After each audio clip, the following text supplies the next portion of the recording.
नमस्कार साथीहरु, आज पनि मोबाइल टेक्नोलोजी सम्बन्धीको भिडियो ल्याउने क्रममा आज पनि एउटा सानो मोबाइल टेक्नोलोजी सम्बन्धी भिडियो लिएर उपस्थित भइसकेको छु।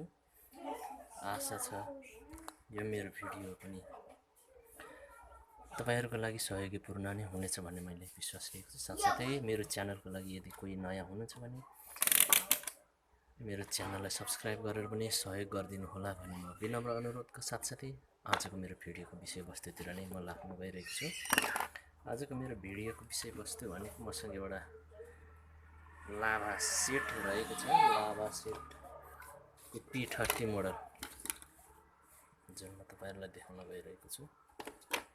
P30 मोडल, यसको समस्या भनेको चार्जिङ सम्बन्धी रहेको छ, जुन चार्ज चाहिँ नहुने गर्दछ। जस्तै हामीले चार्जर इन्डिकेटर वाला प्रयोग गर्दाखेरि हामीले यो सेटमा चार्जिङ जोड्ने बित्तिकै चार्जरको इन्डिकेटर चाहिँ निप्ने गर्दछ। यसरी यहाँ निभ्यो, यसबाट म डिस्कनेक्ट गरेपछि फेरि बल्छ। यसको मतलब के हो भने यो चार्जिङ सर्किटमा फल्ट आएको छ, जसमध्ये मैले चार्जिङ कनेक्टर चेन्ज गरे र पनि समस्याको समाधान भएन। तर यहाँनेर यसमा प्रयोग गरिएको एउटा रेक्टिफिकेसन डायोड जुन एउटा भोल्टेज रेगुलेटको लागि एउटा डायोड हालिएको हुन्छ, भोल्टेज रेगुलेटर डायोड, यो विशेष गरी सर्ट हुने गर्दछ।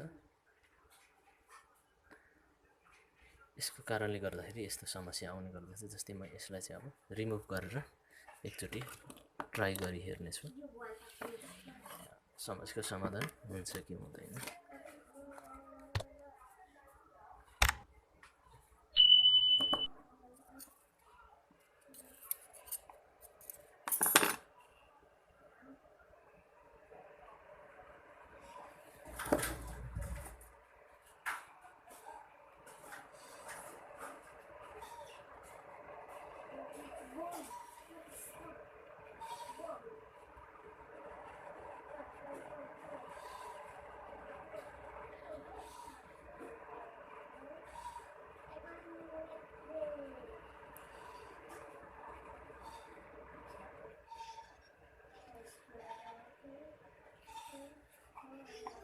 मैले पिसिबीबाट यो डायोडलाई रिमुभ गरिसकेको छु।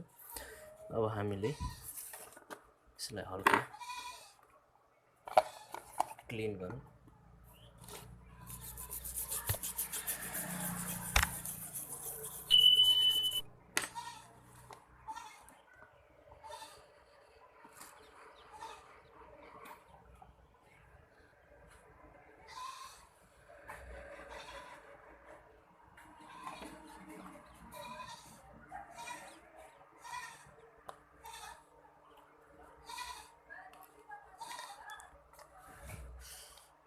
अब हाम्रो यहाँनिर टेस्ट गरिहेरौँ। अहिलेको जस्तो चार्जिङ निप्छ कि निप्दैन। जस्तै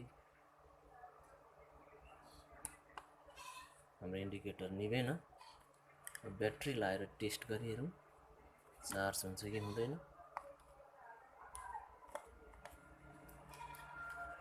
चार्जिङ सो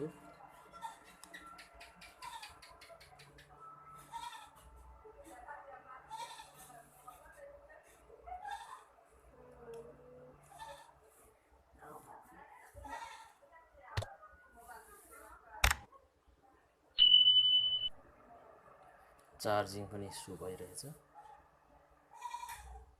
जुन यस्तो प्रकारले चाहिँ हामीले चार्जिङ सेक्सनमा फल्ट आएको खण्डमा हामीले चाहिँ यसरी समस्याको समाधान गर्न सक्छौँ। यति भन्दै आजको यो मेरो भिडियोलाई यही टुङ्ग्याउँछु भन्दै मेरो आजको भिडियोबाट म बिदा हुन चाहन्छु। धन्यवाद।